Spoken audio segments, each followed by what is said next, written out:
বালা মুসিবত, এই বালা মুসিবত যদি ধৈর্য ধারণ করো, প্রচুর কল্যাণ আল্লাহ তোমাকে দান করবে। এরপরে বলতেছে ওয়া আন্নান নাসরা মা'আস সাবরি, ধৈর্যের সাথে সাহায্য। বলেন সবাই, ধৈর্যের সাথে সাহায্য।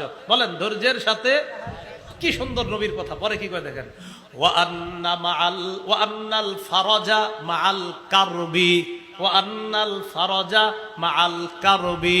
বলেন সংকটের সাথে সচ্ছলতা, সংকটের সাথে স্বাচ্ছন্দ্য। মানে সংকট পড়ছেন, বুঝতে হবে আমার জীবনে ভালো কিছু আসছে। শেষে বলতেছে ওয়া আন্না মা'আল উসরি ইউসরা, কঠিনের সাথে সহজ, কঠিনের সাথে সহজ। তাহলে আপনি সন্তানকে শিখাইয়া দিবেন, শোনো আল্লাহর বিধানগুলি হেফাজত করবা, বিপদে আপদে আল্লাহ তোমাকে হেফাজত করবে।